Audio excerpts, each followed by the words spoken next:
Hello, ladies and gentlemen. Welcome to yet another wonderful broadcast of AEL University League Semester 2 for 2021. My name is the Russian Cthulhu. Today, I'm joined by a wonderful Spudoom. How you doing, man?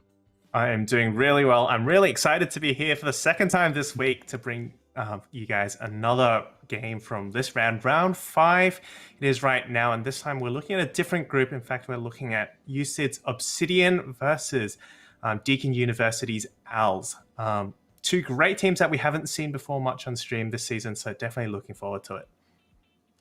Indeed, look, definitely promising to be a very interesting matchup, given the fact that the stats for these two teams are quite different between them, and looking quite spicy, because there's been some rumors, we've talked about it prior to the beginning of the broadcast, that there may be a few shaky things possibly occurring for obSYDian, and same could be really sad for DESA Owls. But look, let's quickly have a look at the rosters and get ourselves familiarized straight off the bat whilst we're at it, given the fact that, well, look, we got, I believe this is the obSYDian roster, which is Admios, Damp, Kadeem, Shanks, and Strider. Now, a few people might be recognizing Strider from some of the previous leagues, and look, I'm definitely keen to see how he will gel with the rest of the team, which I'm sure has been already seeing quite a solid performance overall, given their position in the Group D.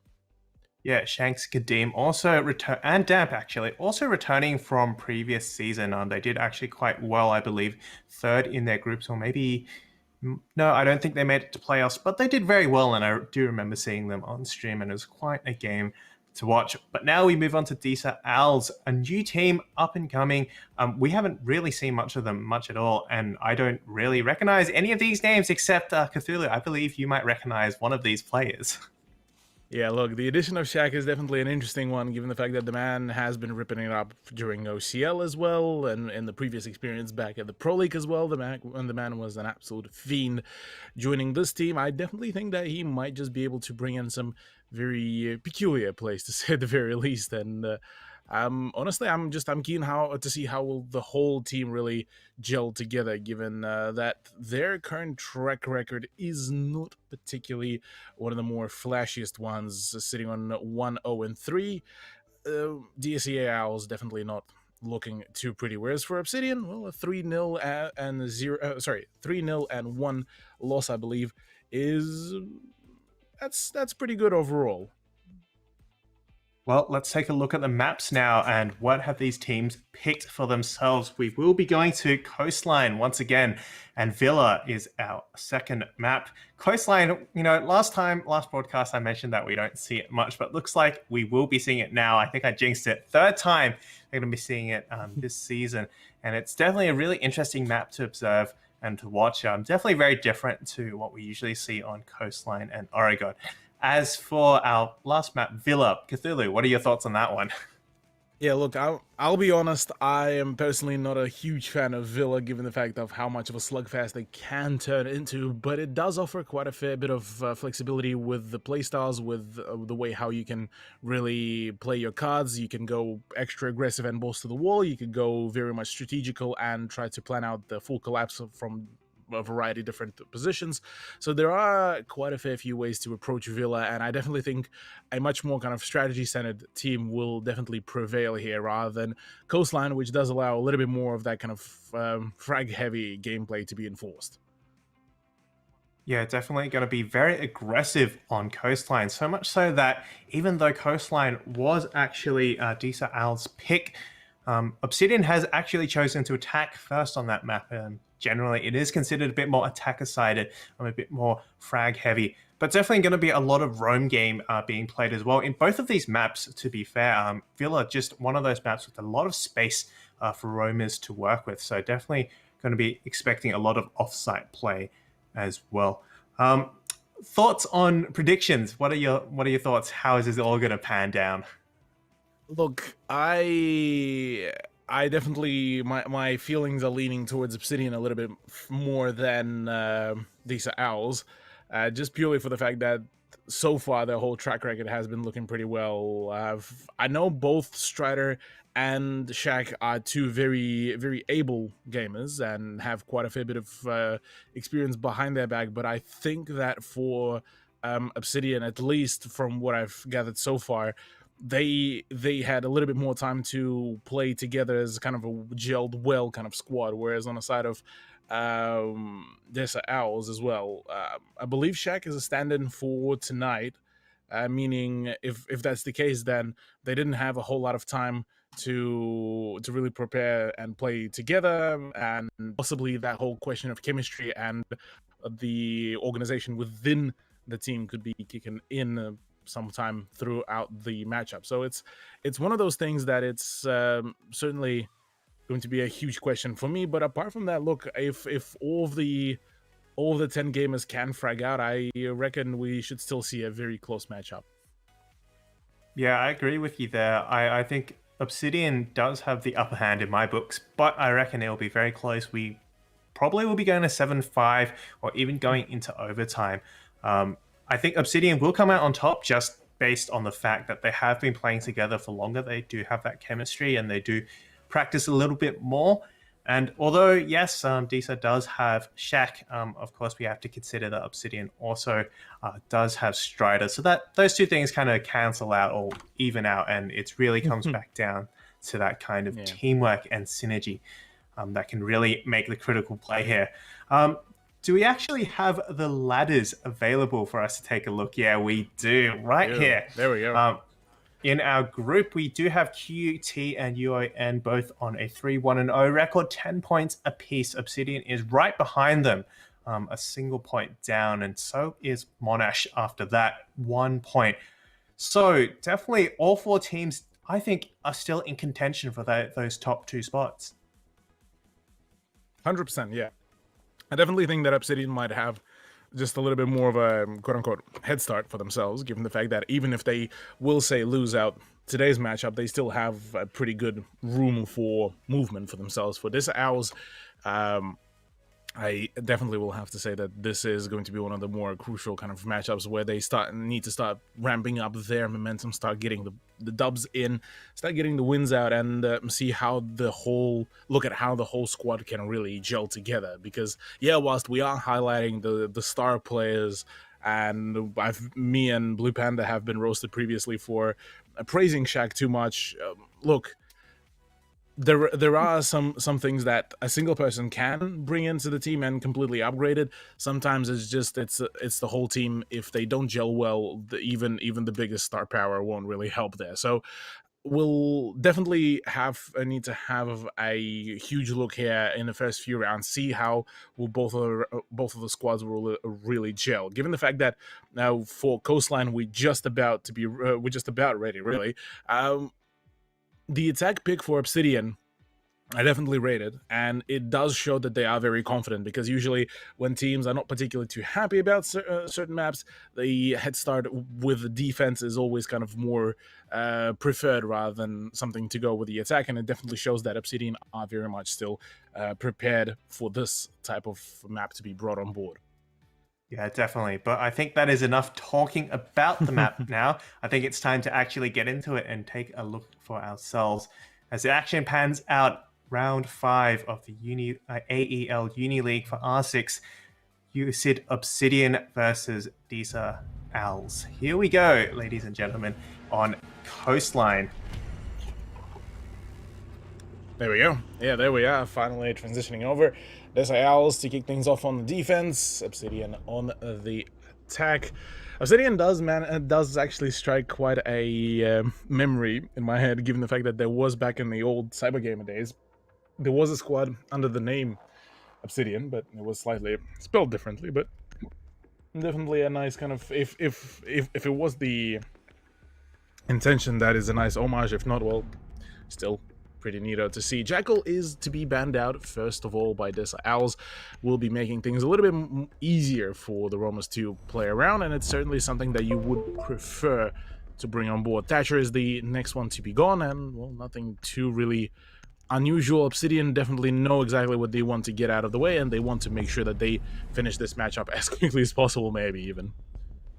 Valkyrie, also a great pick here. Lots of run-out spots, especially just throwing cameras onto the roof and so many places you can just peek from and jump out.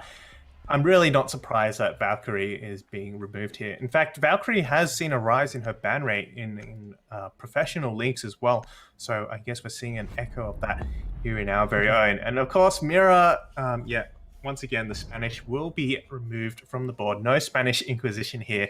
Guess we're not going to expect that one at all because they're not here. And of course, Thatcher, the stock standard ban. Yeah, there we go. We've already made that joke, Damp. You don't need to make it again. First round, here we go. Of course, DESA on defense, while obSYDian on the attack.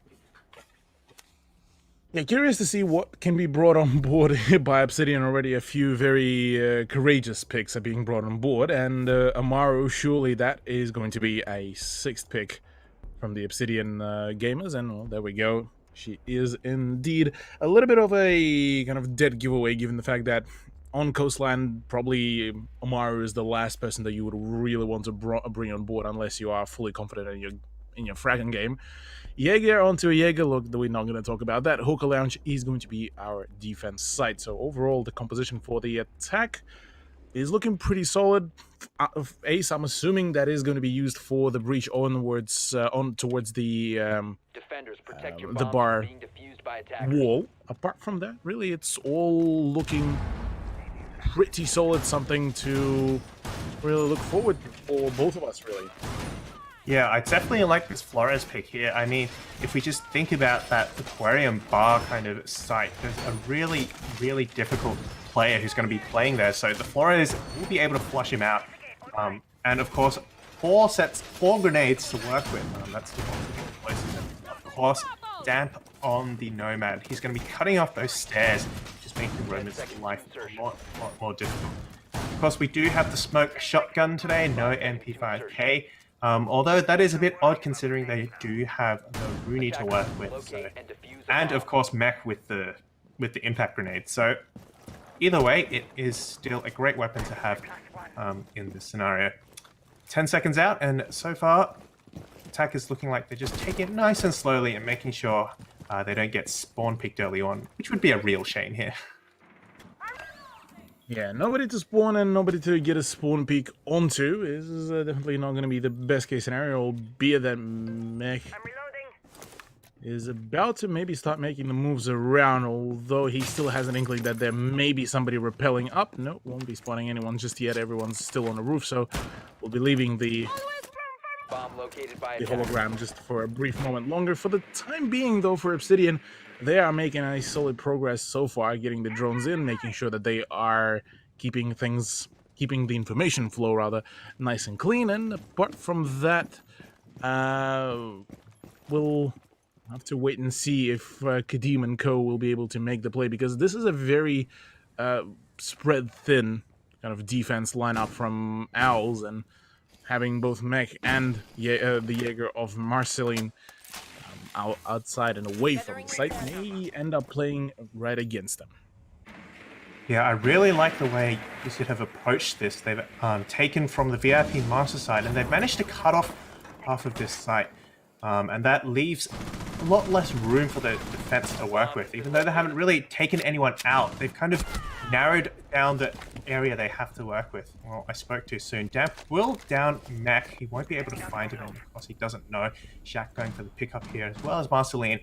But so far, that's good map control, although they do need to capitalize it. With a minute left to work with, you know, there's still a lot of work to be done.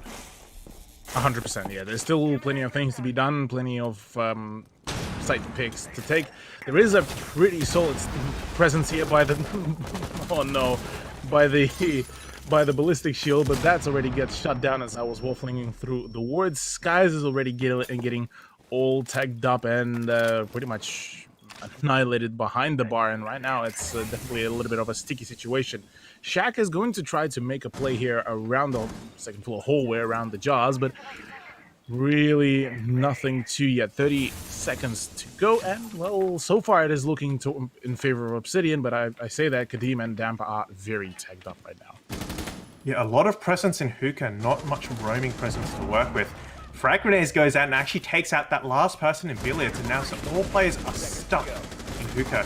One player does manage to get a kill and a trade back, but it's a 1v4 scenario, all up to Mech, and Diffuser is going down now. 3 players actually to work with. One is down, but Diffuser does get firmly planted now. Sprays through the wall, can't quite get one. He's now got 40 seconds left to find 3 kills, and the Diffuser with it. Right now in a bit of a sticky situation, really can't seem to really find the right footing. Needs to really get his stuff sorted, but no, gets pretty much shut down immediately. That's the first round to go into the hands of the attack, but albeit still a solid attempt, albeit the act could have been cleaned up a little bit more. Yeah, if we're going to talk about who was in charge that round, it was definitely obSYDian. They had all the initiative, and that was a very clean textbook attack. They entered through VIP and Master and Theater. They took that side of the map control, and they rotated over, working their way slowly, taking out those players in Aquarium and then Hookah. Sorry, not Hookah, Billiards. And then, of course, once they had that, the Hookah players had a very difficult time contesting that plant at the end. Especially love the use of the Flores drone and the coordination. Using it to destroy the shield and flush out that last player behind Aqua Bar. And then, of course, he was easy pickings for Damp. So definitely hope that Owls will be able to make something of their defense this time. Hopefully learn from the lessons and make a better attempt at the second time at Hookah Billiards. A reattempt, though, is something that usually is brought on board whenever a team is definitely happy with what they nearly were able to achieve, and then able to kind of reinforce that, bring something new on board, and then kind of change the pace here up. During the first round, maybe it was the kind of the first round jitters that we did witness. It certainly looked a little bit fishy 5 seconds for left before insertion. the Owls squadron, given the fact that Attackers are moving out one to would have locate a probably bomb. wanted to see a little bit more kind of impact on how the round was turning out, because otherwise, yeah, things definitely looked a little bit fishy once things did get down to the actual execution. For sure. I mean, one thing I did notice, of course, was that Marceline was actually kind of playing downstairs and wasn't able to have much of an impact until the last 30 seconds when they came back up those cool vibe stairs. I would have liked them to maybe be a bit more active, especially contesting this second floor here. This VIP master site it's the second time that they've entered, but Marceline's so far underneath, not able to do anything. It'll all be up to Mech, but never mind. Damp shuts him down with a nice headshot. Nice clean frag onto Mick as well, which is a huge frag here, given the fact that that's the Wamai out of the equation, and it is certainly going to be very much noticed in the damage department when the grenades start flying, and there's not going to be a whole lot of ways to really deal with that. So, that said, maybe some changes need to be looked at right now for DESA Owls, because apart from that, it is it might get picked apart very, very quickly if they won't get their act together. Another send of the Iana hologram to get rid of the Aruni gate is going to be sent in. Marceline has already fallen back over to the hookah lounge, and a few of the crossfires have been already set up. And he plays his cards right. He might just be able to shut down any presence of smoke around the bar, but first things first, need to get rid of that presence of Aruni behind the bar, and she is looking a little bit more fierce. Frag grenade comes about, frag grenade comes in, that's a send, and Digeri goes down. That's the second frag into the hands of obSYDian, and overall, look, it is once again not looking too pretty. The replay may have not been worth it, really. Yeah, that was some great coordination of the utility there. The flashbangs coming out and the frag grenade. And unfortunately, it seemed that frag grenade, my magnet, sorry, was placed in the wrong position, actually caught that grenade in that player's arms. One more kill, but Shaq answers back onto Adrion's 2v4 scenario now. But Kadeem lands a nice shot onto Marceline, and now it's a free plant as well. Shaq underneath, going for the C4. Can't find the spot. He's waiting for the right time, but the plant might actually go down. It's actually too late. This is a huge misplay here. Now he's got 4 players to find. He's downstairs. His position is known, and he's got an uphill battle, quite literally, as he has to fight back up these stairs for the round. As well. And now the man has a dream, and well, that dream needs to be fulfilled as quickly as possible because the time is ticking against him. Shaq has far too many really corners to check, keep an eye out for, and even the extra zoom on the side of the MP5K won't be really helping because Kadim already had the angle there set up and ready and sorted. Second point in favor of obSYDian, already looking like they're intending to set up a very dominating pace for DESA Owls to try to match here.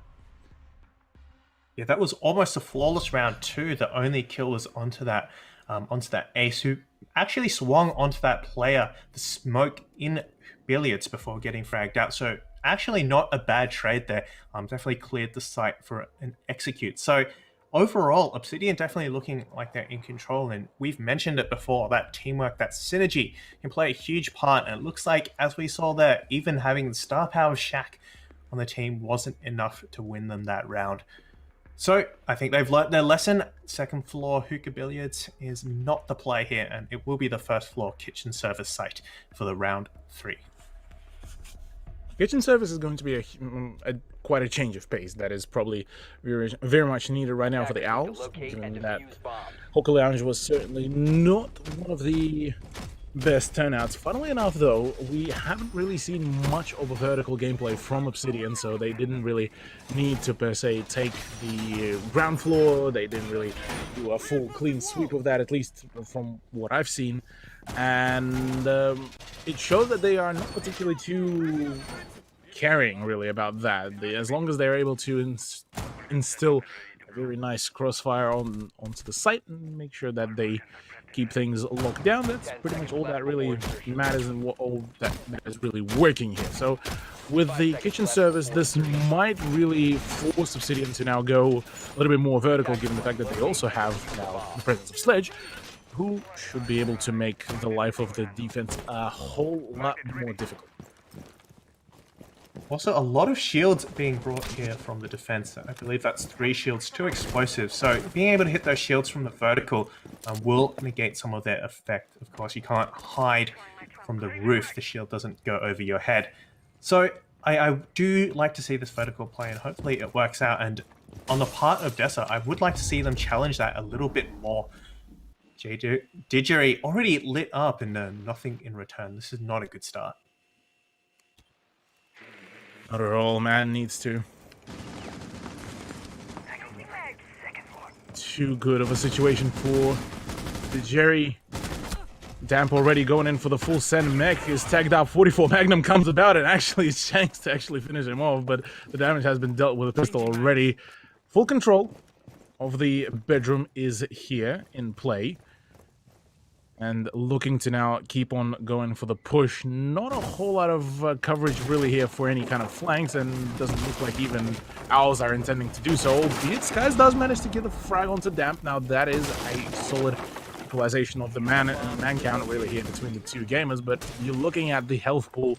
Both Skies and Dejeri are very, very tagged up, which means any further gunfight may just end up being very lethal, and without any kind of return. Frag grenade does end up getting an injure on Jerry, and well, that does mean that it's, well, yet another objective added for Owls to try to keep their formation, keep their positions, but that is proving to be extremely difficult, given the fact that it's down to Marceline, Shaq, and Skies to try to make a play, with Shanks already holding an angle, and it's an easy frag out.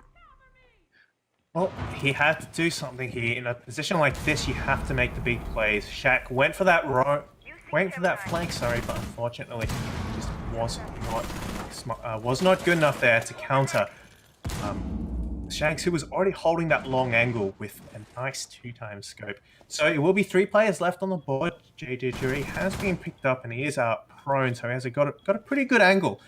But overall, this is not looking good. There's still 40 seconds left to work with, but there's so much control and pressure being exerted from upstairs. It's just a very difficult place for DESA Owls to be in right now. Owls are certainly not particularly in the most comfortable of the spaces for themselves, given the fact of just how much pressure is still being invoked here, and Seconds to go. looking to maybe make a play here, but with the sheer amount of presence from Strider as well on the sledge, it's certainly very, very difficult. They're looking to maybe make a play here. Marceline is the last man standing. Might just actually be able to deny the play with the Echo, but Echo gets destroyed. No, the plant is actually going to be stuck. Admios is the one to keep on sticking, and Kadim once again wrapping up the round. A little bit of a round closer to the closer to outside the comfort zone, but look, it's still a solid execution from obSYDian to make it a 3-0. Can we talk about that Echo drone, though? That Echo drone was so close. It was a split second away from ending that round for obSYDian. They had everything done so well. But as I saw the time, counting down, I started to get a little bit worried, especially with the Echo drone there. And my, oh my, that was close. A second later, and that would have been a round for DESA. So very, very close for both teams involved. DESA definitely feeling a lot better there with that defense. They will be repeating that site, but this time without the Echo drone.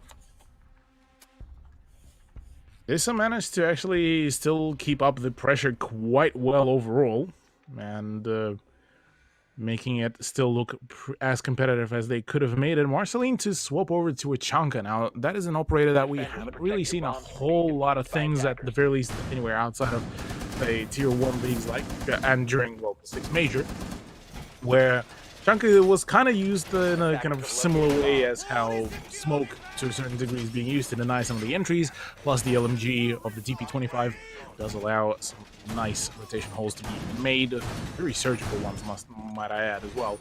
And the Shumicha launcher is one of those really nice additions, given the fact that it's recently been getting more and more love from Ubisoft. Means that this piece of utility will be able to deny quite a substantial amount of area for quite a thorough amount of time as well, and you could do it from a very safe position, given the fact that the grenades do bounce as well before they start actually spreading the fire.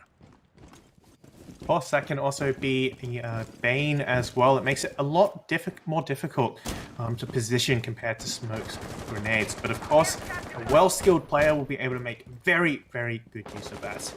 One player actually is downstairs, I believe, in that... yeah, he's in Sunrise. He's looking for any early picks. He will be droned out, though, and now peeking this door.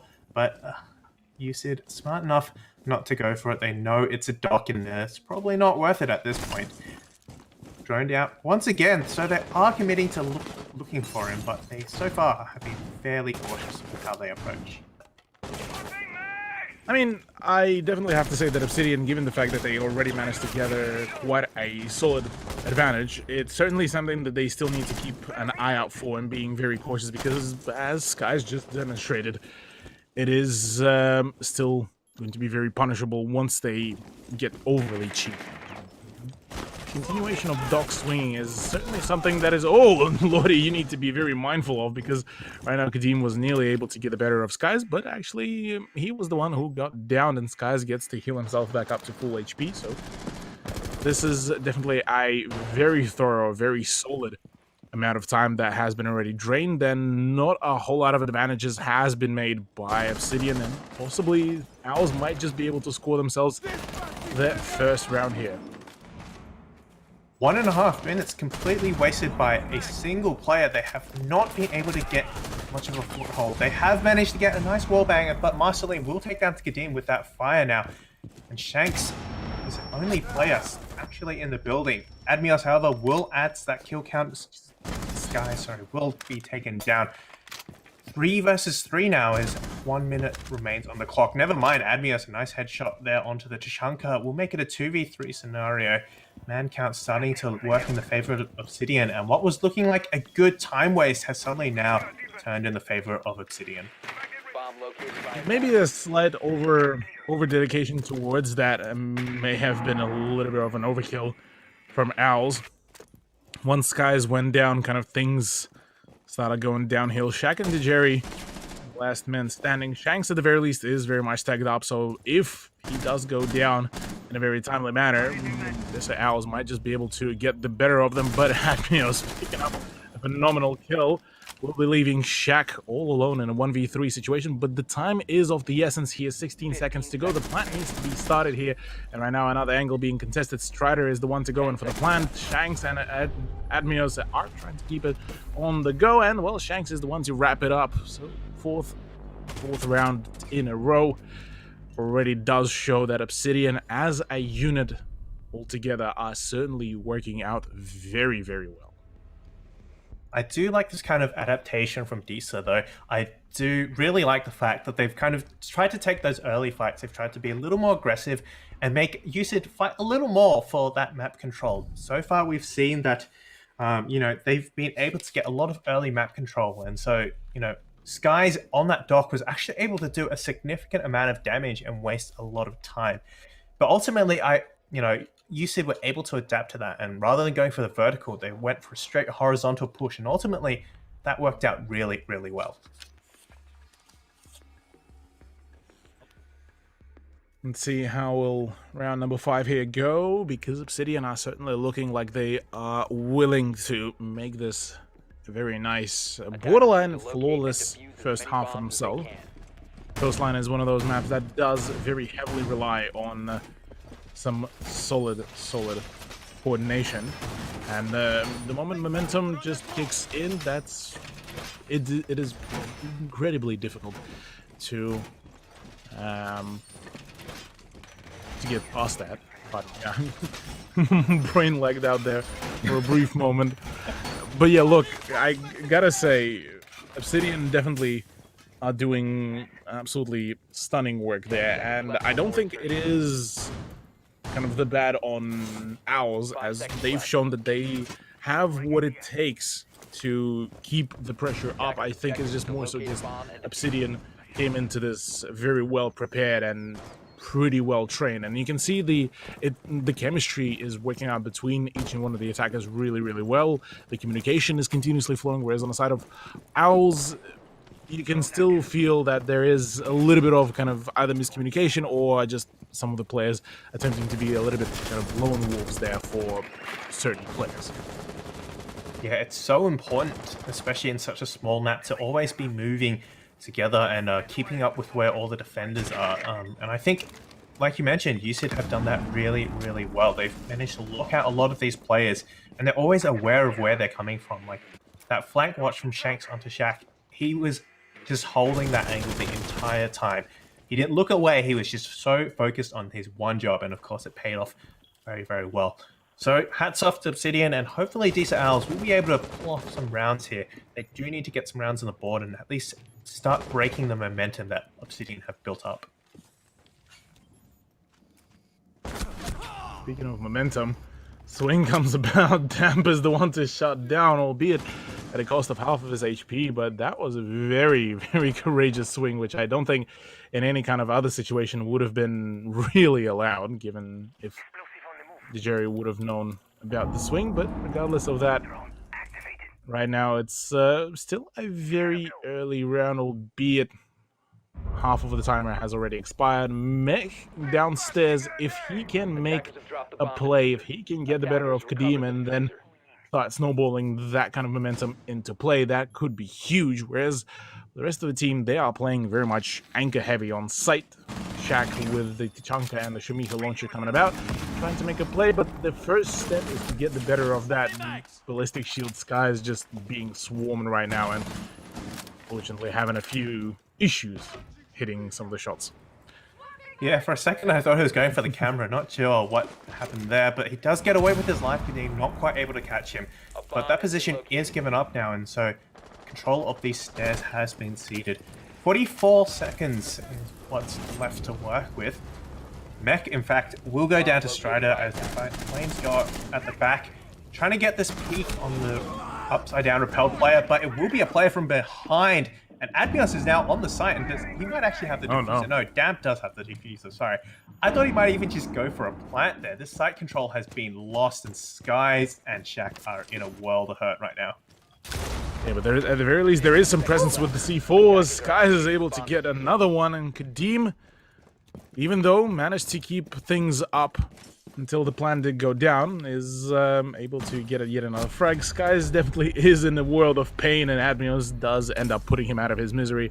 5 rounds in a row. Look, so far, we've mentioned that we were at least partially expecting this to go a little bit closer than a 5-0, but so far, maybe obSYDian ended up hyping themselves up really, really well and getting things underway, given the fact that I do know, at the very least with Strider, the man is an absolutely correct player when it comes down to Siege, and especially Siege casual, so look, quite possibly man has just had plenty of practice right before the matchup.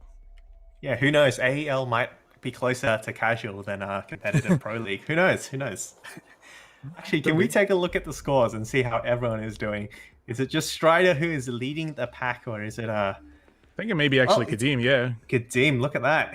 And Strider is currently just... Play is doing very, very well, actually. And Shanks hasn't even died yet this entire game. 4-0. Nice deathless run for Shanks. Look, overall, definitely gotta say, I know I kind of, well, one could probably even say sucked off a little bit too much on Strider's whole reputation. But look, there is quite some history in the competitive Siege with him on board, so definitely gotta pay the respect where it's due. The rest of obSYDian, gotta say, Kadeem and Damp definitely been doing some solid performances on their own and making sure that the flanks are all locked down, or at the very least even the sites are being opened up. Admios as well, very consistent on his fragging game and able to follow up with his team quite well. On the side of DESA Owls, unfortunately, same thing can't really be said. Marceline and Skies probably been the big pop-ups so far, but even then, 3 and 2 frags are certainly not the best case scenario for them right now. Yeah, so far it's just been obSYDian's game, and these Owls have just been along for the ride, though they've gotten off the train fairly early as they get shut down. Hopefully, a bit more aggression will pay off in the attack rounds for them. It is the last defending half for them, so maybe a kind of change of pace will help. I do like this visual, hopefully denying some of this information game. I mean, we've seen the aggression work. It does, we know it works, they just need to really capitalize on it a bit more. Fortunately, 2 players will be better than 1, and Damp is first to take out Mech. Yeah, with Mech down, it's definitely going to be a bit of a rough situation, we'll have to say, for DESA Owls. Will be a Mech so far. Did take up a few of the roles for the Roam, but Roam unfortunately hasn't yet really paid off as much as one would have wanted. But at the very least, if DESA Owls can keep up their position in the VIP for a little bit longer, they might just be able to make a play around that. Very curious to see how will some of the teams will perform once coastline changes will come into play, because that is certainly going to be a whole different bag of worms. But for the time being, at the very least, as the Jerry is being healed up, for the flashbang to come about from Damp may either end up spelling demise actually for the Nomad player if he gets a little bit too cheeky with the push, because right now Kadeem is also on a flank coming about and should be able to find Skies the moment he swings out of that luggage hallway, but already plenty of coverage is being brought on board. Well, they've made it into VIP. That's kind of staging ground for the execute. We need to open up those walls. Shanks will take out Skies now, and that's 2 players remaining now. They're just dying too fast. I can't keep up. 1v5 now. See, look at this. It's all up to J-Digery in the bathroom. Oh no, he might want to stay in there and take a nice long soak in the tub. 0 and 5. Can he at least make it onto the scoreboard? Oh, he does see one, and he does tag him up. He takes one out, but no, Damp go for the refrag, and that will be obSYDian on a perfect 6-0 half. Yeah, perfect half is definitely going to be working into the whole mental play here, really. Given the fact that, look, mental will be at least in some way chalked here, I would have to imagine, for this Owls. And it means that, well, for for them, it's just they need to make sure that they are cleaning things up as much as they can, because otherwise obSYDian will be able to claim them very nicely and very quickly without any kind of remorse. Look, it's definitely been their play through and through, and I don't think, at the very least on Coastline, we will be seeing a whole lot of response from them. Mind you, this is actually DESA Owls' map pick. obSYDian chose to go on to attack first, and looks like it's paid off. That was a really great attacking half, and for reference, we had 3 successful plants, after which they killed the entire enemy team. The other 3 rounds were all kills. 2 of those were kills while they were planting. So in 5 out of 6 rounds, they started putting the lunchbox down, and in 3 of them, 2 of them, they were successful. 3 of them, they were successful in getting the fuser down, and that's really interesting considering it's Clubhouse, where you usually just go and kill everyone. Yeah, well, it just shows more that obSYDian have, at the very least, trained Coastline a little bit more frequently, same as Clubhouse. So we'll have to figure out how things will really unravel on Villa, because if things will keep up with the way how things so far been going here on Coastline, I think that we may have a relatively quick match in our hands. We've been also mentioning that Coastline is a little bit more leaning towards the attack in the current meta, and certainly may just end up being the case. Damp with the Boss G ACOG, the meme cannon itself. Look, I'm dubious about some of the success, but I definitely think that if he ends up getting a frag or 2 with it, it's certainly going to be playing really, really well into the mental warfare here. Yeah, for certain, you got to respect the fact that, you know, he's gotten the big gun out. Like, that's what we call big dick energy, you know. Yeah. And here he is. He's crouched to the ground. He does see the drone, so he will be able to get away. And there's 2 players, but he will be actually challenged from the other side. He's going to try and get away, but he sees the shoulder. He doesn't quite. He goes for the swing, but Shaq will shut him down. And that's a first pick for once by DESA Owls on the attack. Solid opening. DESA Owls definitely do prefer to keep things still straight for themselves and keep things going. Strider on the Maestro could make quite a solid play here, albeit he will need to make sure that he keeps up with his team and keeps it going for as long as possible, because right now it's still 1:30 and already we've seen losses from both of the camps, and Damp was definitely one of the big contributors to the success of obSYDian. Albeit that said, Sky's now out of the equation, all down to Shaq and JD Jerry. And all 3 of them definitely had a bit of a rough run so far. So maybe the attack will prove to be a whole lot of a different situation, although all of them being very much separated from each other, and each one of their positions will be kind of isolated 1v1s borderline. Yeah, Strider, he may be tagged up 50, but he definitely still has a lot of bullets to work with. And he's got the corner of the window locked down. If Shaq goes for that peek, it will be very dangerous. Oh no, it's not Shaq. He's on the big window. Well, it looks like they're just playing for the windows now. They're looking for the right time, and I called it. Mech peeks the window and gets taken right out. It's 2v4 now, and 30 seconds left to go. Counting down on the clock, and this is going to have to be a very, very fast execute and a really good one to win. Look, Owls will certainly need to be very sharp on the aim if they do want to win this one out, because it is looking very dire, with Shanks picking up 2 straight off the bat the moment the push starts. That is just it. That is a good half. A wrap up for us, ladies and gentlemen, on the first map. obSYDian, a flawless 7-0 victory for themselves, with Kadeem leading the charge. Gotta say, that was a stellar performance from them. Definitely looked like they were the ones who came in very much prepared, very ready for this one, and certainly living up to their current position in the Group D. Even so, probably looking to take it even further, given the fact that they're only 1 point away from the top 2 contenders as well. Yeah, if they continue playing like this, definitely could see them getting into playoffs very, very easily. I mean, that was very, very well executed, well coordinated, just great strategy all around. And on top of that, they brought with it a lot of fragging potential as well, just hitting those nasty shots from Kadeem and Damp as well. Overall, just a great coastline, textbook example. And, it couldn't have gotten any better. 7-0, that's the best result you could literally ask for. DESA Owls really looking like they're struggling here. Hopefully on the second map, after this break, they'll be able to, pick some momentum back. It is a fresh half, a fresh map to begin start over, and so hopefully, once again, starting on the defense on Villa this time, they'll have a bit more of an advantage.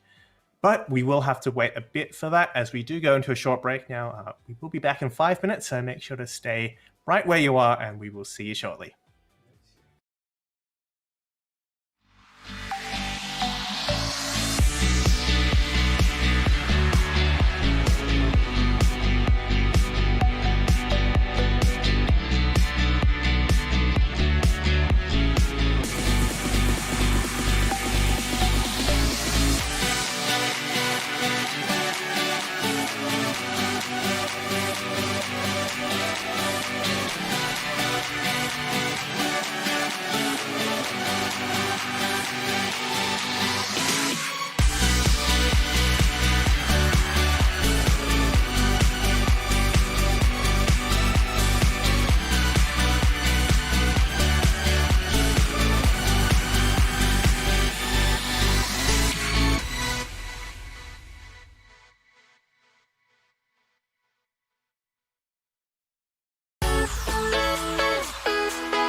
Hello and welcome, everyone. We are back with a continuation of the DESA Owls versus obSYDian matchup for AEL University League, presented by Chatime Australia, our bubble tea partner, AOC Monitors, which is our monitor partner, and Indomie, as well as Rig for our partners.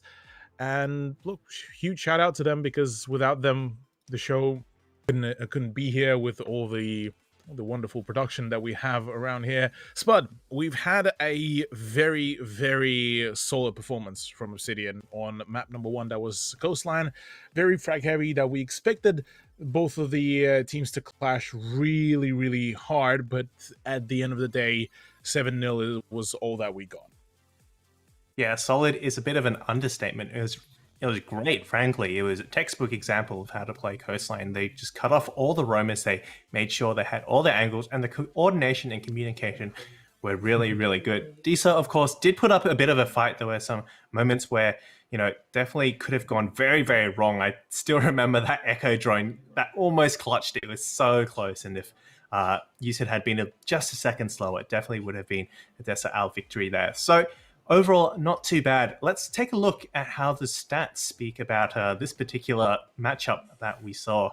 First on the screen, both on the screen, we have, of course, DESA Owls and obSYDian.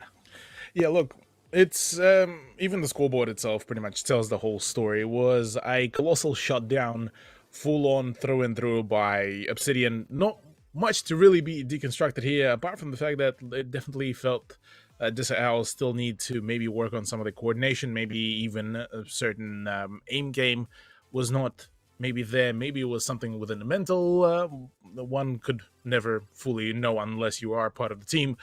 And over here, look, Kadeem, Shanks, Admios definitely have been popping off. As a matter of fact, the whole squad has been doing really, really well, but gotta give props to Kadeem and Shanks, at least personally from me. They were consistently pretty much all over the map and were able to continuously keep on applying pressure on their opponents, being able to pretty much just be everywhere and get those frags and be there right on time. The whole squad of obSYDian definitely felt like just a one very well functioning unit, whereas a similar thing couldn't have really been said about the Owls, albeit a good potential, good roots for that have been definitely planted there. Yeah, and just look at Admios. He was, of course, the hard breacher, but he has a KD of 8.0. Same with Shanks and Kadeem, of course, on 7.0. And Strider and Damp, much lower KDs of only 2.5 and 2.3. Wow, gotta step it up, guys. Gotta get even more frags. But overall, very good performance from obSYDian. Of course, what's done is done. We are moving on to our second map now. Villa. Any thoughts on how this might pan out given what we've just seen? Look, Villa is definitely going to be an interesting one given what we've already seen from the two squads right now on map like Coastline. Villa is certainly proving to be probably a little bit the pace down, but look, with the Villa upon us, it is time for us to really find out really what is going to happen. Maybe whilst we are waiting for a ban phase to conclude, people could quickly get themselves sorted on some nice Indomie, feed your game, try out any of their flavors today, and make sure to maybe pop into one of the shops and get yourself some very yummy goodness. Ban phase though. DESA Owls to ban out first. No chill from the stream. Yeah, look, close that. Yeah, look, we may have roasted a little bit there. No intel. Thatcher though is going to be out of the equation. Thoughts on maybe what we're going to be seeing on the defense, or do you reckon we are going to be seeing something very, very similar here? Look, I hope that both teams will be looking to play some kind of target bans, perhaps, looking at how each other were playing, especially for DESA. They could have targeted obSYDian a little bit more, given that they're, of course, very strong on attack and not much to see on defense. But so far, it's looking like pretty much the same bans all around. Valkyrie will also be removed as well. And if it's not a mirror, right, it's got to be a mirror here. Okay, never mind. It will be a Melusi, so a bit of a change. We'll stop some of the aggression. Actually, sorry, no. We'll enable a little bit more aggression on the attack, I think. Don't have to worry about being slowed down. Yeah, I mean, Lucy ban here on Villa actually does make sense, given that she can lock down quite a fair few very solid positions and allow the defense to just completely steamroll the opposition. So wouldn't put it past the idea that we may be seeing something a bit more kind of adaptive. Mira is going to be brought on board. I certainly think that Mira is going to affect very positively the squad of DESA Owls, as well as that the decision to bring in Wamai and Smoke should be able to delay the early game really well. On the side of obSYDian, look, Shank's already busting out the Ying, and we did see how well Ying did perform during Coastline, so one will have to figure out how it will really be played out, because apart from that, look, nothing too unusual. Dampa is going to be swapping over to Sophia. It feels like he is the one to kind of keep on switching the roles over to just adapt to one or the other side. Yeah, last game, of course, he was on the Nomad.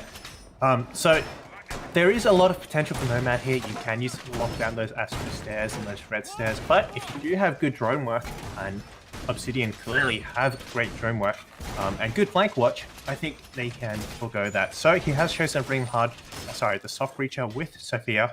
Admios will be back on the ace, and interesting mirror placement. He's actually reinforced both the walls and then put the mirror window there, which I gotta say is unconventional, to say the least.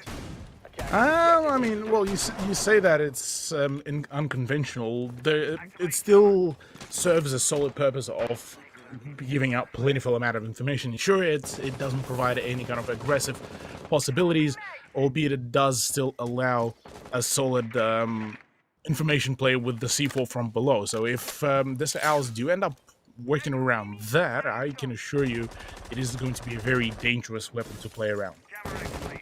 Actually, one C4 already used up by Mech. I'm not sure where he used that. I was going to say, yeah, they could definitely have two to work with, but it's already one down the drain. But they're not even going to be playing there. They're actually going to go for a master bedroom take. Shaq, however, close by on the square window. He notices a play outside from the sound queue. He's going to just hang there. And if Kadeem gets a little too aggressive, gets a little too eager, he could actually fall victim to Shaq here. 100%. Pulling Victor Shaq out of all the people is definitely going to be a little bit dangerous here. Shaq already in his element, well, nearly was in his element on the Jaeger. Very far away flanks. Looked certainly quite keen on getting some action started, but instead had the action come to him. Skies down below might be able to bring that C4 action. There's the Peyton coming about. Does the C4 actually get the frag? It won't, but the damage onto Kadeem is huge, and at the very least will ensure next gunfight is going to be extremely difficult to deal with. Ace charges are there already, getting the breach done and dusted. Jerry is going to be having a bit of a rough time now that the rotation place for Vault has been split in half, and Sky's already taking out of the equation. So far, this is some pretty good time as well. They cleared Romers at about 1:30, and they've spent the last 30 opening up the vault wall and getting ready for this execute. Jerry, however, will find his first on this map. He does get one, almost a second, but frag grenade goes out and will kill him after he's downed. Kadeem, however, downed in return. Mech and Marceline are the last two players alive. Smoke grenade going out. Doesn't quite find that last player, and I do believe Kadeem will be picked up successfully, making it a 4v2 scenario. At the very least, obSYDian keeping things as close as one could possibly make it, because otherwise this could be yet another very clean sweep. Meg getting tagged out, but Meg is the one to actually come out victorious here. 2v3, 15 seconds remain, just a little bit longer that they need to hold off to. Phenomenal swing by Marceline as well, gets the better of Kadeem. But right now the position of Shanks, oh, this is huge right now. Marceline gets flagged as well by Strider, and one of the rather closest defenses does end up still falling to, well, in the hands of obSYDian at the end. That was a bit of a misplay there from Admios. He really should have won that fight with the better gun there, but Marceline was able to get Mech was able to get the better of him. Can't say the same for Marceline though. Marceline definitely a great swing and just took the head right off Kadim in that doorway. Unfortunately for them, Shanks was able to push on through, almost got taken out as well, and that last player, Strider, of course, cleaning up DESA Owls for a 0-1 start for obSYDian. Not bad at all. As well. DESA Owls still yet to pick up a round throughout this whole matchup. Certainly not looking too particularly pretty. Defenders, protect your bombs from We being are defused looking by to attackers. maybe find ourselves into maybe at least one of the sides should be finally that comfort zone for Owls to really play around. Because I definitely have to say, at least back during the OCL times, Shaq on Villa was a absolute menace to deal with. So at the very least, he himself could actually swing quite a few rounds in his team's favors. Possibly we could be seeing something similar across the lines 10 here. seconds left. For now, though, Attackers have located slight the change bomb. of plans, slight change of a site, seconds which left. is going to be trophy and statuary, with an opening into the bedroom, so playing Attackers are around heading that out to position. defuse a bomb. No mirror is going to be present for this Owls, which does mean a little bit less of that kind of safe zone to really play around, and maybe this lineup of the operators will help a whole lot, or albeit once again Shaq being a lone wolf, if he gets shut down early into the round, I'm very dubious there's going to be a whole lot of success on this roam game. Doesn't get spotted by the drone, but we may actually see here really solid hidden play from Shaq. Oh, I was going to comment on the fact that he is playing by himself, and obSYDian so far have been very good with the coordination, but looks like this might be a misplay here, and Shaq just biding his time. I'm not sure if Strider's actually even heard him. No, they're looking the complete wrong way. Strider goes down, and so does Damp. That is unfortunate. That is a poor drone work, and Skies gets another one onto Shanks, makes it a 2v5. Suddenly, the tables have swung the other way around. Oh, how the turntables really here. Kadim and Admios. Last man standing, trying to scrape forward, and we've talked about this. obSYDian, at the moment they will get too cheeky, too confident about some of their pushes, and won't check a whole lot of angles. This is where they get shut down extremely quickly. Shaq to pick up his triple, all down to Kadim. It is not looking too favorable right now for obSYDian, and there we go, a flawless round to finally get the response from DESA Owls, which is already a solid beginning here for them.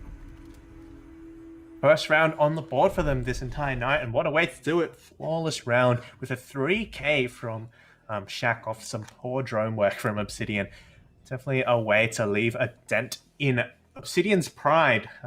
Definitely we'll be feeling that one for a while. So they will be able to go back to Aviator Games, and this time with a bit more confidence in their ability, hopefully. Well, one would definitely hope to see some progress in the play, but we'll have to see if they can keep up the consistency of that play for themselves, because this is where the main whole storyline will be panning out, I definitely have to say. Attackers need to locate and defuse Still the very bomb. early times for this map, so Villa could certainly transform into an extremely close match here between the two rosters. Last semester, Shanks came third in Group B, only knocked out by Monash Onyx. The man is an absolute legend, and he's been showing that very proficiently throughout map number 2. Map number 1 so far has been a little bit of a quieter one, albeit he was the one to just send straight onto the site. So definitely a good fact to know, to get to know some of your 10 seconds. legends of AEL University League. Yeah, of course, for those who don't remember, Monash, Onyx, that's right. Onyx were the champions from last season, taking out the previous undefeated champions, RMIT Black. They have been doing very well, both of these teams, in the current season in their groups. I believe both are either top or the second of their group.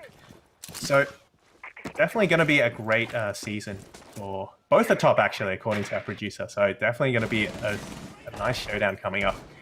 But for now, we focus on DESA Owls versus obSYDian. Master study bedroom take once again, and some early roaming, much different to last time in Coastline, and it's definitely working out a lot better. It does. For the time being, already damp, tagged up quite substantially here. As DESA Owls keep up that pressure, keep up that push, but they can't really let up too early just yet. Meg with this position could easily shut down this Afia player, but the timing is just not the best. C4 already used up, and from there on, the mana will need to fall back at least for a brief moment. obSYDian so far has done a pretty solid job at just making sure they open up all the possibilities. Funnily enough, well, the vault wall has been already opened up and some late reinforcements being brought on board. Shaq fully acknowledging that right now they need to play around those choke points, and play they will. Curious how will the mirror setup will really work out, if Skies will be able to make a play here, because right now, oof, that's a concussion grenade. I will be confirming one of the positions, and push by Damp is going to be enforced relatively soon. Still plenty of time, though, to go about it, so if obSYDian do decide that this is not particularly the most comfortable position for them to go about, they might just be able to make a rotation.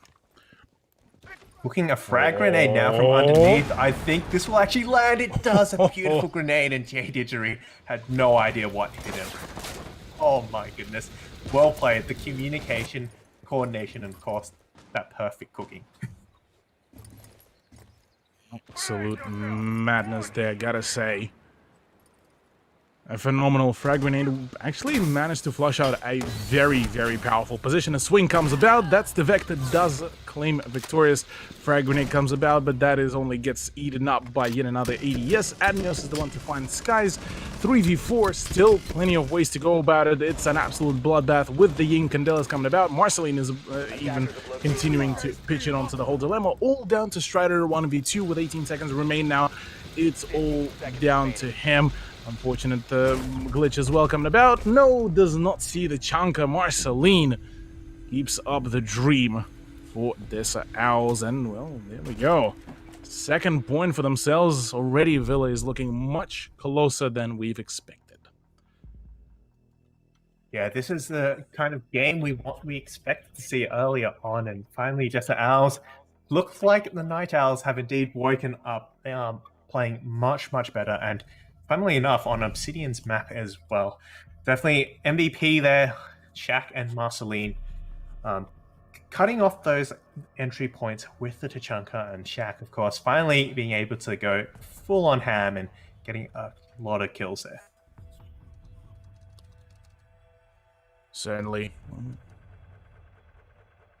And one way to find out for us if things will keep up rolling here for DESA Owls or DSCA. Apart from that, really, they've managed to keep up that pressure so well, to the point where I think that, well, for obSYDian, they may be even just a little bit more stumped about as to what they need to do, how do they need to approach this, because so far we haven't really seen a whole lot of response from them, and I'm genuinely curious to find out if there is even going to be any kind of response from them, because this has been quite a colossal shutdown from Owls against obSYDian, and maybe that game on Coastline was just about the right amount of incentive for them to really start getting the gamer time on. Attackers must locate and defuse a bomb. Yeah, mental and mindset can be such a huge difference there. And, you know, we talked about it, how that momentum built up from the last map, it gets reset once you go onto this new map. And although, of course, obSYDian was able to win the first round, the last two rounds in the fashion what they have in that DESA Owls have done so, definitely going to be a huge boost to them. And obSYDian will definitely have to play more carefully and be a lot more cautious now that they know they can definitely fall as well. That's probably the one thing that they might be really thinking about is like, well, we've had a good coastline. Maybe they've eased their grip on some of the strats. Maybe something different changed. I definitely do have to say that Owls have finally managed to wake up there for their play, albeit again, like I said before, this is not over yet. Only first few rounds. Still plenty of ground for obSYDian to reclaim, and still plenty of the hiccups for DESA Owls to really punish against obSYDian. Kadeem to start things off. That is Shaq off board. Not the best turnout, but Strider keeps on pitching into the whole dilemma, and right now, just the site itself is just being all picked apart. Another gunfight. Mick is not able to land a whole lot of shots, and as a matter of fact, only, I believe, a single bullet has landed onto down. Meaning, well, a 2v5 with still half a round to go. We spoke about how the momentum had turned in DESA Owls' favor. They had some flawless rounds and definitely some great wins, but now it's gone the other way around. Looks like it will be up to Jay Didgery, or not, as he is taken down like a team 1v5. And they turned right around from the start. Indeed. Trying to find any kind of angle, but look, just like that, the man has been absolutely through and through shut down without any kind of remorse. No chance whatsoever, and just like that, well, we are progressing on to round number 5. Even Steven between the two teams, and they are certainly looking to try to keep up that whole momentum. They want to keep on matching against DESA Owls, that is obSYDian. And look, for obSYDian, they may just have the chances here.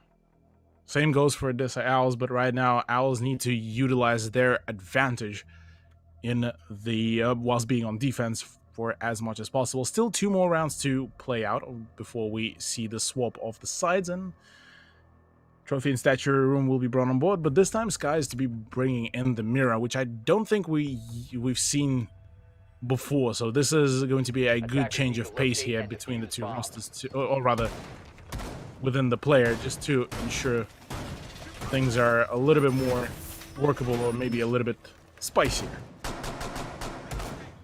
Dean, however, has switched off onto that line, so moving away from Yana. He has done great work with the Yana.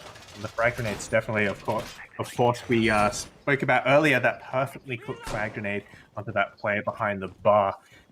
But he will be moving to a line. We have seen a lot of roaming from DESA Owls come back to bite obSYDian in the behind. And I think this is their attempt at shutting it down, at meeting it head on, and just stalling out some of those rotates. The stalling out rotates could actually play in quite well here. Owls certainly shown that with the right situation, with the right setup, they are very much able to do so and keep on shutting down very early progression into the map as well. Shaq, if he's able to play his cards right, if he doesn't get drawn out too early, he might just be able to find his frags. Once again, not drawn out, not checked. The squad of obSYDian does know that the doorway hasn't been seen too much, but Shaq does reveal with the drone kill that, at the very least, the general whereabouts of his. Kadeem already has the cutout, but won't be really getting Shaq's position just yet. That could have ended very, very badly. It almost looked like it was a repeat of before. But he has been spotted out. Can't quite lock down his position with the ping.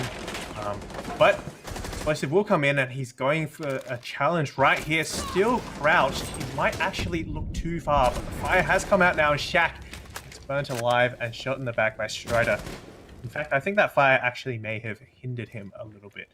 Nevertheless, it will be almost. I say almost because Marceline actually pushed up now into the vault, but might not be looking the right way.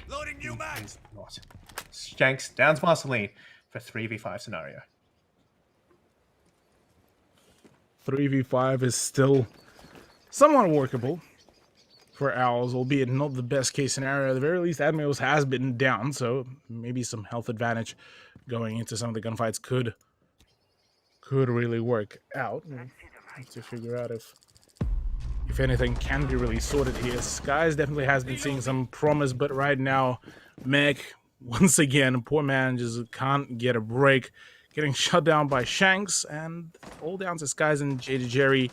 Try to hold off that onslaught, but at the very least, the diffuser has been dropped very far away from the side, so they are expecting just full-on flood of the operators of the attack very soon with just the frags. And that could turn very ugly if obSYDian won't really check their corners, I feel.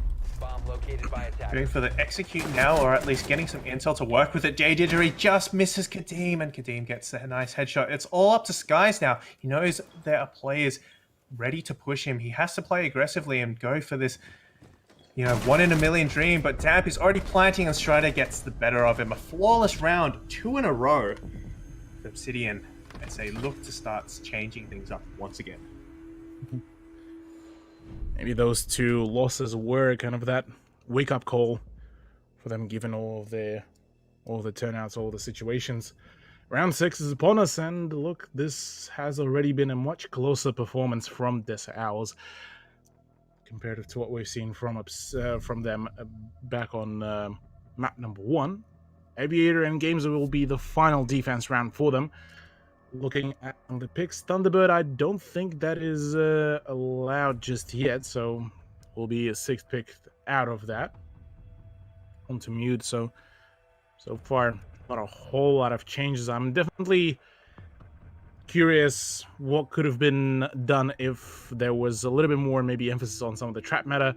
We've seen already the Tachanka, surely something like Capcan, surely something like maybe even would have been a nice beneficial addition to the roster here for Owls, given the fact that, well, taking some of the gunfights head-on certainly hasn't really worked out, plus maybe it seems like the information flow is not as fluent as, say, for obSYDian. So possibility of bringing in some passive information gathering could have done quite a solid for the Owls roster.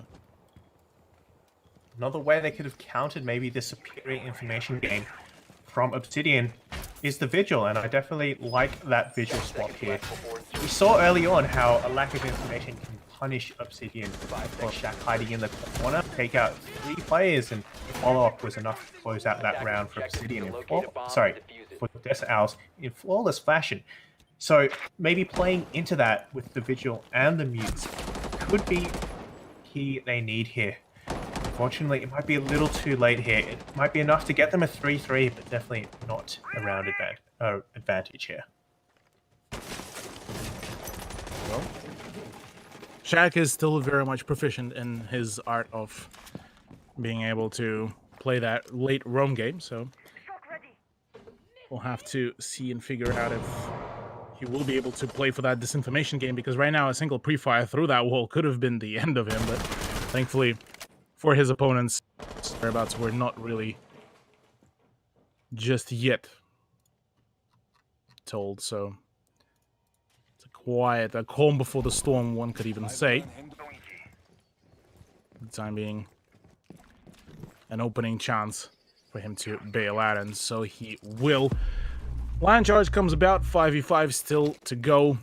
Just under 2 minutes, we will be seeing both of the teams keep on blasting it off between each other, and honestly is still looking like it could be anyone's round. If Owls will be able to equalize this to a 3 apiece scoreline,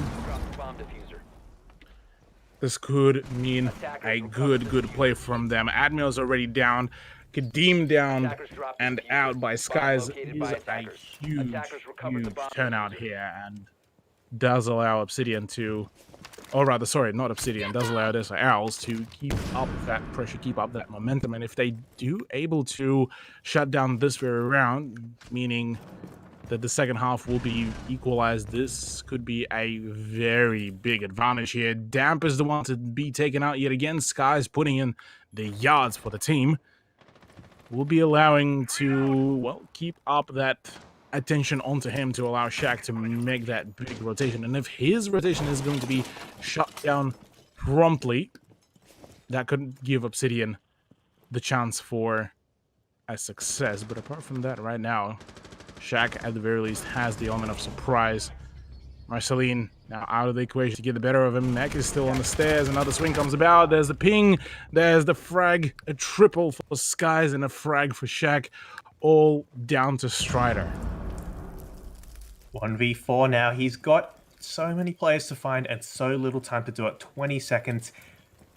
He's a really skilled player, though. We spoke a lot about him, and he is able to find one, so he could make it okay. He could do it another 2 times. He's made 2. He just needs to find another 2. But this rotate actually has actually played in the favor of the defenders. But he does see that play. He's actually looking for that last one, but can't quite find it. That rotate might have been what actually ended that round. A scuffed rotate. Who would have thought would be the winning ingredient for DESA Owls? Hey, look, whatever does get you the dubs, even playing around the time, certainly brought its own fruits of success, and certainly that's what Owls have been looking for. A solid turnout of the first half for Owls. 3 apiece is looking pretty sweet, but a lag for Shaq is not what they would have wanted. Possibly looking at maybe even a rehost, or at the very least a pause to get the man sorted. But look, if that is the case, this will provide, yeah, there we go, this will provide at the very least some time for both of the teams to really talk about what has really happened. For obSYDian, this means that this is one of those situations that they need to reassess how their play is really going, given the fact that really it's been a little bit, well, not a little bit, by a fair bit thwarted by the Owls squad. And for Owls, look, they just need to essentially reassess going into the attacking side. What do they need to do? What have they been doing wrong during their few attacking rounds during Coastline, and try to apply this here on Villa, because like I said before in the first map, they have all of the potential and all of the chances to really bring in the upset. Yeah, DESA Owls have shown they're not out of the game just yet. 3 rounds, and one of them in flawless fashion, of course. So they definitely know what they are doing, and it might just have taken some time for them to wake up. But they're awake now, and they're here to stay. 3 all apiece, and now going into the attack is where the challenge gets difficult. This is where the initiative has to be on the attackers, and they need to decide how to play. The defenders are reacting. And from the coordination we've seen so far, you said obSYDian are going to have a really, really great defensive game. Yeah, definitely. obSYDian definitely showed us a really solid look down of the sites, but maybe on the attack, possibly they might just be able to completely overturn that. It seems that at the very least on defense, they were able to read into how the playstyle was going, and maybe after a few stern talks during the break between map number 1 and 2, the DESA Owls squad may have found their solution here. But maybe they just finally decided to equip their rig headsets. You know, that's what they've been saying, what it takes to win. And look, Rig does develop headsets delivering superior audio for competitive gamers and streamers at all levels, so even you, our dear viewer, can join the Rig team and enhance your gaming experience. So definitely shout out to them for being our sponsors for the AEL Uni League here. Well, they might have been drinking some Chatime. That would definitely help out as well. Or feeling their energy with Indomie. Speaking of which, I'm still waiting for that pack of Indomie. Producer, you said you'd send me noodles, and I still remember that. So, waiting for that. Still waiting. Speaking of waiting, we are still waiting for Shaq to make his dramatic return. One of the MVPs, of course, and some great plays. He's done much better on Villa compared to Coastline. He just wasn't looking like he was getting the chance to show his full potential. But on Villa, that 3K from hiding out in study, I think we're not going to forget that one. Oh yeah, it's definitely one of the big highlights for that game. But look, yeah, we'll have to see how things will really unravel once Shaq does get his stuff sorted and gets the internet back on for himself. For the time being, we are going to be taking a short break to get ourselves maybe recuperated as well a little bit, and we'll see you after a quick break and when Shaq does make his big appearance once again.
Welcome, ladies and gentlemen, we are back after a slightly longer than expected break, but we do have some news for all of you. Unfortunately, with Shaq's all technical difficulties, he shall not be appearing for the remainder of the villa. We do have a sub for DESA Owls, but unfortunately that just means that they have lost for themselves a very powerful player, very powerful flank player, and we'll have to see how will they fare with a sub.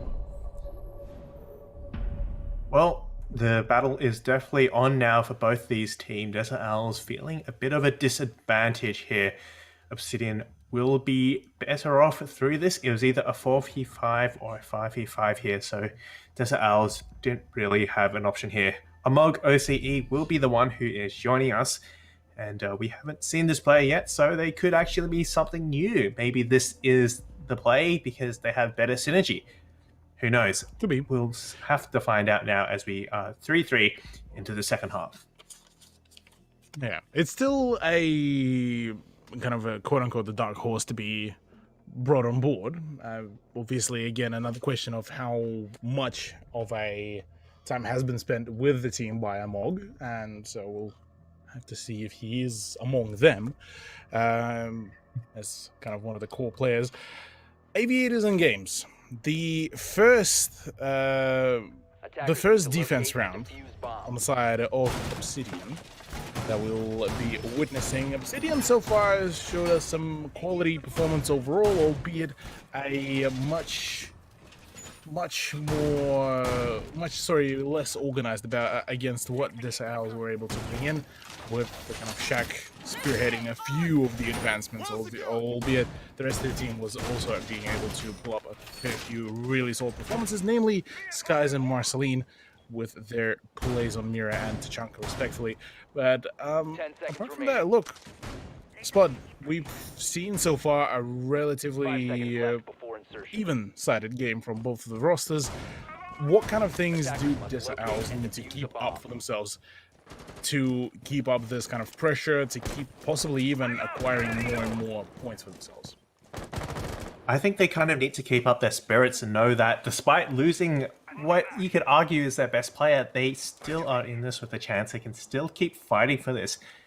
Because that's a great thing about Siege. It's never really over until it's actually over. There's always that crazy last-second chance that you can actually pull something through. I've seen it so many times. Every player, every Siege player has seen it. And so DESA Owls need to remind themselves of this and just put up the best fight they can. Having said that, of course, it will be a difficult one.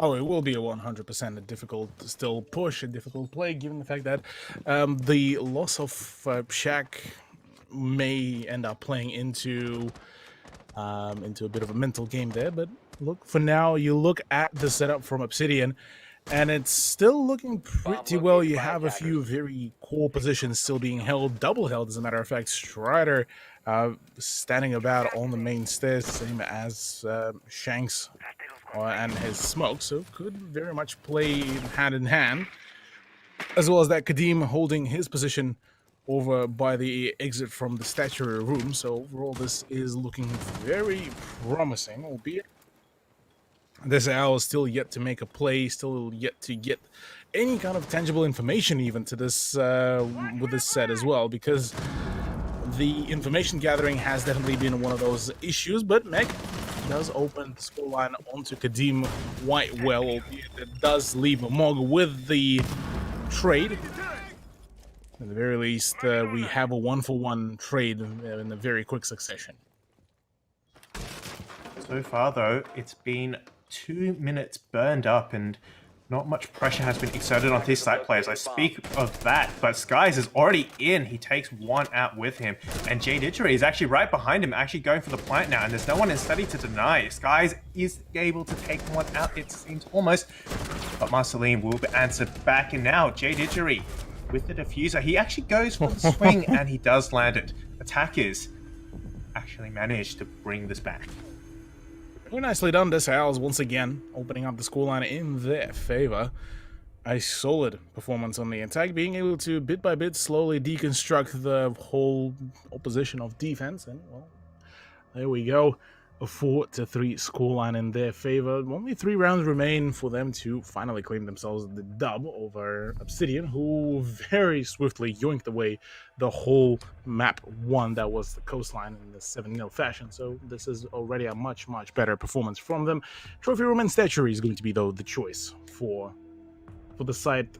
Spud, we've seen so far trophy and statuary being defended, albeit it wasn't to the best of the abilities, and by far DESA Owls definitely, this was one of the kind of more shakier Attackers need to locate and defuse one of the as more many bombs shakier as they can. sites to really defended by them. Do you reckon on the attack this is going to be a similar case, or do you think that this was just an isolated kind of case for their defense? Look, I think obSYDian do still have the tools to work with to hold on to this site. I think for both teams, if we look back at the defense of DESA Owls, their first defense, of course, was also on Aviator Games, and that didn't end well for them either. So I think maybe it's just the fact that teams are usually very well versed in playing the primary site, and they know how to attack it. So going onto this trophy stat might be the play they need here to kind of break up that momentum. And I like the fact that they've decided to do that and not kind of keep sticking with something that they know doesn't work. Trying to force the site when you keep on getting continuously pretty much defeated on that is definitely usually not particularly good for the mental game. It could be chalked quite easily. For the time being, though, DESA Owls are making sure that they are checking their angles. Finally, we do see some drone work being conducted in tandem between the Twitch drone and the Iana's hologram, so at the very least we are making some solid time for entries. The one issue that I always had with DESA Owls attack previously on coastline, same went for the beginning of the previous round, was the lack of the drones, and finally they are compensating for that, doing their due diligence and making sure that they are gathering enough of the information. And sure enough, they do spot, at least one would hope that they still spot, the 2 roamers that are currently sitting in the AVG, which could thwart their plans for the push through the red stairs very easily and quickly. I do like the fact that they've taken red stairs here, and they're going to be cutting off the rotation of those roamers as they come back. I would have hoped that Mech would actually push and capitalize on that, forcing a gunfight or the roamers to fall back. Looks like he will be going around the other way, and the play in bar might not actually be aware of this. Mech could get a free kill here. Strider's looking the complete wrong way, but here's a sound, and Marceline goes down in the background.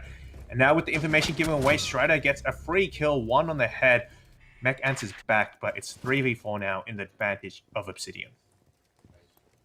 1-for-1 trade there at the entrance to AVG has allowed a little bit more of breathing room for obSYDian. Strider still keeps about his position, which could really come to play once things do get heated a little bit more. Mog does get the better of Admios, which does pretty much discard all of the advantage that was gained before. Skies already does know exact position of the chunker of Shanks.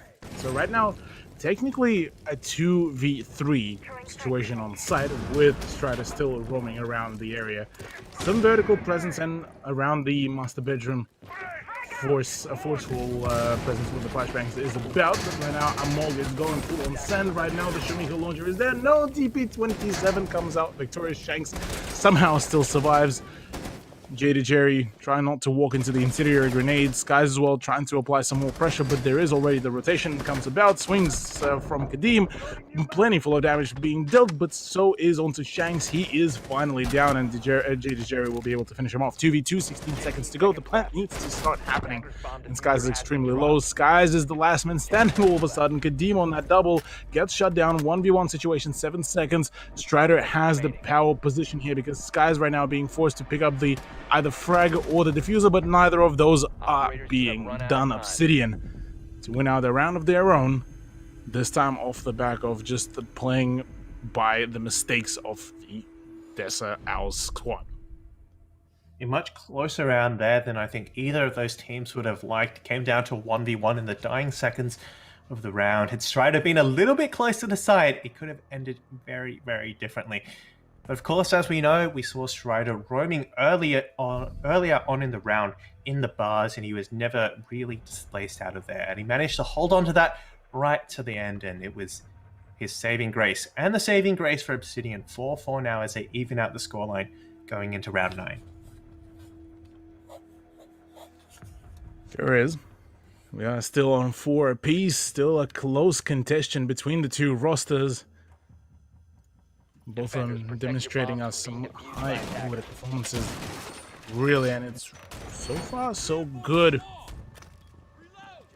Right now, we are going to go into the kitchen dining room. Now, this is the side that usually is considered kind of one of the tertiary ones, but for some of the teams, this is one of the powerhouse sites, and just due to the fact that it allows plentiful amount of vertical control, plentiful amount of the C4 play, which in tandem leads to pretty much a colossal shutdown of any kind of aggression that could have been brought on board by the attack from above, but so it is also a double-edged sword, which could possibly even allow DESA Owls to actually find a few very solid openings.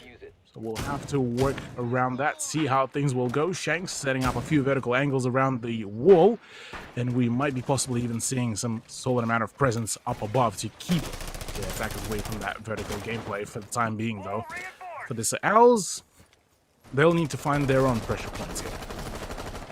I do really like this kind of lineup that the obSYDian are bringing. They have all 3 Intel denial operators. They're holding vertical, and they've got the pulse and the pulse with the Intel as well. There's just all around a lot of stuff to work with here. It's going to slow down DESA Owls a lot more, and it looks like it's already kind of paying off. Slow on the entry, Cthuhlu, thinking better of going in first as a hard breacher. They are doing their droning though, which is good. It has something that, as you mentioned, has hindered DESA Owls before, and to see them learn from their mistakes is definitely really good. There is Strider on his pulse monitor game, trying to make a play around the art room. For the time being, not much of the offside presence is actually being conducted, funnily enough, by obSYDian, a team that had a pretty extensive play back on coastline whilst they were on defense, but not this time just yet. JD Jerry already beelining towards the trophy statuary room. Shanks, that's not the time for you to get on the cameras because you're about to be fragged out very quickly right about now, but the punch is already starting to come through. That's the cue for Shanks to start bailing out, because right now there is a lot of people to deal with. Does somehow still land a solid headshot, already being pushed, but Amog is the one to shut him down. Crossfire and play. Kadeem keeps it in favor of obSYDian. Kadeem keeps it on a double. Does get down. He make a quick rotation. No, will be finished off. Quick drop down from Skies. And already punished for that very, very courageous deed. Refrags back and forth. Both of these teams looking to keep each other alive and get the man advantage. Ultimately, it comes out on the advantage of obSYDian 3v1. But ultimately, that was some great fragging from both sides. It was just back and forth, neither team really letting off their punches. Fortunately, though, that, as you mentioned, that jump a little bit too courageous. They said there's a fine line between stupidity and courage, and who knows how that could have worked out if he hadn't done that jump. But it will be mech in a 1v3 situation with 20 seconds to work with. Seconds to work with is still very brief amount of time. Goes in with a Magnum. No, that against Strider, that is not working out anytime soon. Man is ready and prepared. Perfect tracking on the gun, and well, in the borderline what felt like no recoil. Round 10, we'll be seeing obSYDian now on the in the lead by a single point. Definitely looking much closer. This is going to be one of those breakthrough rounds. If obSYDian do gain themselves the match point from here on, this may be the end of the road for DESA Owls. Whereas if DESA Owls are able to even it out yet again into a 5-5 scoreline, quite possibly we shall be seeing even maybe the overtime plays here from the two teams. Apart from that, really, it's been a bit of a back and forth game between the two rosters. They certainly looking to prolong it for as long as they can, but honestly, things are looking a Attackers need to bit locate and shaky. defuse as many bombs as they can. I mean, I'm just taking a look back at the score, at how the rounds have played out, and apart from the first round, which obSYDian won, it's been 2 rounds apiece. So DESA then wins 2, obSYDian then wins 2, DESA Owls wins another 2, obSYDian wins another 2. And so this is, if the pattern is to continue, DESA Owls should now win 2 rounds. And that would put them 6-5 on match point. So really, this could go either way, and I'm honestly a little bit surprised given the previous results. obSYDian were looking so strong, but DESA Owls have really brought back the fight to them, and it's shaping up to be a really, really great game. Attacker's objective is to defuse a Indeed. bomb.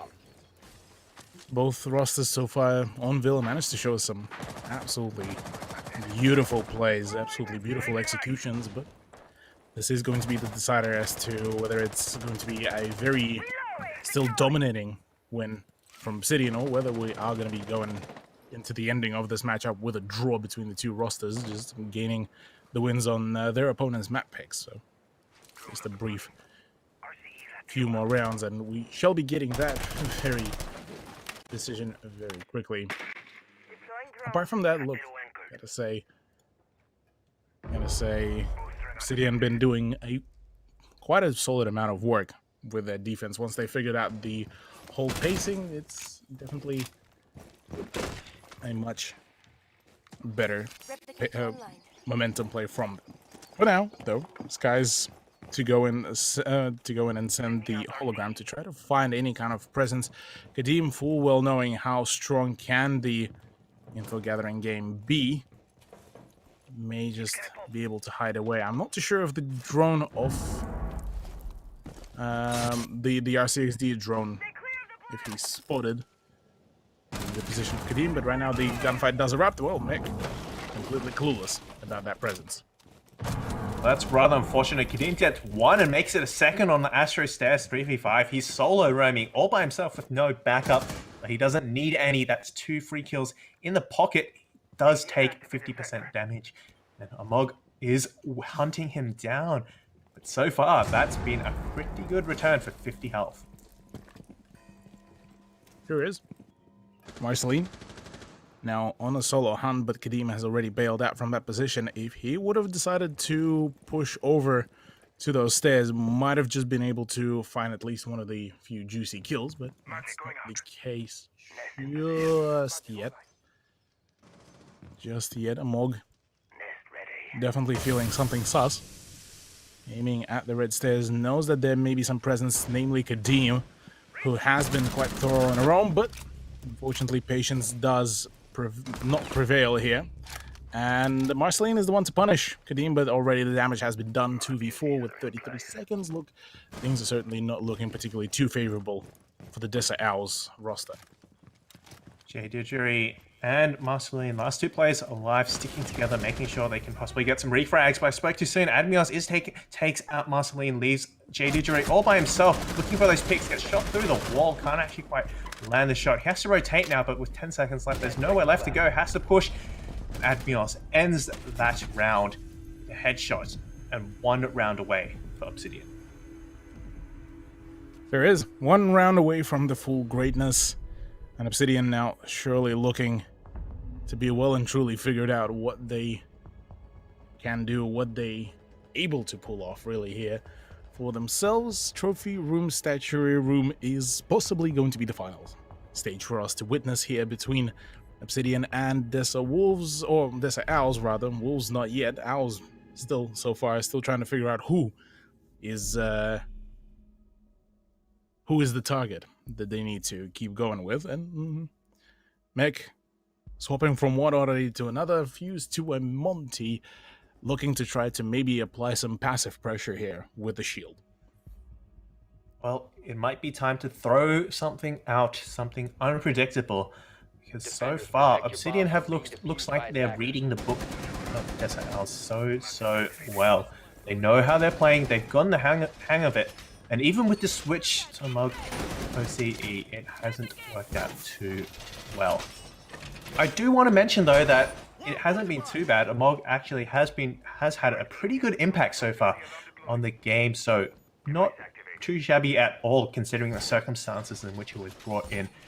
But he may not get to play too many more rounds here, as we are on 4-6. obSYDian is a match point, is 1 round away from winning the series 2-0, and DESA Owls need to find 2 points in order to get into 5 overtime. seconds left before insertion. Attackers must locate and defuse the bomb. Match point upon us. Match point, series point, as a matter of fact, in favor of obSYDian. And they're looking like they might just be able to wrap this up right here, right now. Curious if DESA Owls will be able to make any change, any difference here. Last few rounds, they were able to actually clean up their play, clean up their act really, really well. We'll have to find out if one will be able to keep up that kind of momentum. Next, he's going to go for a solo crusade here as a Monty. No coverage, no fragger behind him, at least just yet, which may be looking a little bit concerning once he gets to actually engage in defenders, and already quite a plentiful amount of information. But right now, the moment he gets tilted, this could be an issue. Damp does spot now the backup, and that is, I believe, the Amog behind the Monty. So, for now, a slow gameplay between the two rosters. I like the fact that they've now actually rotated over to red stairs, looking to cut off these roamers right in the middle. But that does expose them to a lot of crossfires as players from main stairs and also from this trophy stat side, and Admios will capitalize on that one up to skies. That's a backup for Monty. Now Monty's all by himself as Strider takes out the Monty himself. 3v5 now. 1.5 minutes left in this round. Quite a fair few of the attackers have gone down. The Monty is gone. The IQ is gone. Things are not looking too pretty. Marceline, JD Jerry, and a Mog trying to make the final push, the final try to keep themselves and their roster alive. Keep the dream alive as well, as a matter of fact. Marceline on a solo push, about to go into the pincer, and, well, can't really make any difference there already, although there is a flank coming about. Damp is down. Strider should be just about around the corner and does get the better of Mog. All down to JD Jerry, the last man standing with 48 seconds. Unless he pulls some absolutely majestic feats, I don't think there's a whole lot of chances. And there we go. Deem is the one to wrap it up. obSYDian do wrap this matchup in a 2-0 fashion. GG's well played, with Villa being a much closer contestant comparative to Coastline. Yeah, but the thing that really stood out for me from obSYDian was the coordination there. They had 2 players holding the crosses. They were always ready to hold a crossfire and support each other and get those refrags. Look, no matter how good you are, no matter how well you can aim, the fact is you can't be looking at 2 places at the same time. So you might be able to take out one, but you can't take out both players, and that was what obSYDian were going for. It certainly worked out really, really well for them. They brought it back in that last half. It was 3-3, of course, at the after the first half. But after a consecutive 3 or 4 rounds, I believe, they have actually won this. Finally, 7-4 and 2-0 for the series. Yeah. Villa was definitely a much better performance from DESA Owls, gotta say, and it was something that they certainly were able to iron out a little bit more. It was a much more fleshed out gameplay from them, which certainly was very pleasant to see from them, given the fact how dire things definitely looked during the first map. Look, we'll definitely gotta applaud to the Owls squad. They've definitely gave their absolute best, but unfortunately it didn't come to the complete fruition there for themselves. Yeah, definitely see the foundations of a great team there. I mean, if just over those 2 matches they were able to make such a huge improvement, imagine what they can do over a season, and then the next season. They definitely can be contenders for those top spots as well. But for now, we're going to have to be looking at this season, and in particular this group, as we take a look at the ladder for this group. Group B, I believe. Yeah, well, this was Group D for this very matchup, but this does propel obSYDian all the way to the top of the leaderboard. It certainly is putting them at a very, very powerful position. Unfortunately for DESA Owls, this is their 4th loss that they will be copying, keeping them at their 6th position. Albeit for obSYDian, this was a much needed dub that they needed just to break away from that dual tiebreaker that was for the 1st and the 2nd place before by QUT and UON. Both of them now remain in the 2nd and 3rd place until the next matchups come about. But this is a phenomenal performance from them. Honestly, the only difference being is that, well, for UON and QUT, they're still yet to suffer any kind of substantial loss, whereas for obSYDian, they already have a loss, but no overtime or no draws for that matter. So, yeah. And if we take a look at the rounds played, the games played actually, QUT, UON, and Monash have only played 4 games so far, whereas obSYDian has 5. So if QUT or UON win 2-0, they will go to the top of the leaderboard. A bit more difficult for Monash. I don't think they will have enough points to make it. But QUT, UON definitely in contention here. Yeah. For this game, though, let's take a look at the stats as we have all the details from that last matchup finally here, and looking much more even all around for everyone. 100%. Look, we do have some of the stats for Amog as well, who joined us just slightly over halfway through the matchup, and even he was still able to pitch in a couple times into the whole dilemma. But gotta say, Skies definitely did a phenomenal job for his team, same as Marceline as well, managing to make it pull out a solid push. But Kadeem and Strider, 14 and 13 frags for each one of them, definitely looked absolutely dominant on their run game, whilst on defense, on their fragging game whilst on offense, and things certainly look very, very promising for this very roster as they are going to be going further into this season. Yeah, I mean, just look at that KD, 4.33. I mean, last time we thought it could be an anomaly given the kind of one-sided battle we saw, but again, Strider in a much more even match, still showing his true colors, 4.33, and a great 73% survival rate as well. Definitely staying alive a lot of the time. Can't say the same for Amog OCE, 0%. Unfortunate, but of course, we have to remember he did come in quite late during the game, and for what it was worth, for what he did, it was quite good. He actually had a very good impact. So that was definitely props to him. 100%. Look, that's it from us though for tonight. It was definitely a very exhilarating night of Siege, especially for both of those teams. Huge shout out once again to our wonderful sponsors, AOC, Indomie, Rig, and Chatime as well. Fresh iced tea, try a new range today at your local store. And, well, if you didn't know, Chatime is the fastest growing iced tea franchise in Australia, over 120 Chatime tea breweries with a commitment to quality ingredients and mix-ins and a flair for innovative flavor combinations to brew nothing but the very best iced teas. Make sure to check them out. They have been supporting us through and through over at AEL. But look, Spud, absolutely sensational day of matchups for us for tonight. But with that comes about, any kind of final thoughts before we close it out? Nope, just that I'm really looking forward to seeing how the playoffs are going to shape up, and especially who actually makes it there, because it's definitely in no clear winner for a lot of these groups. Definitely. Well, still 3 weeks away, so plenty of changes to be done. For the time being, take it easy, ladies and gentlemen. Thank you for joining us. We'll see you in the next one.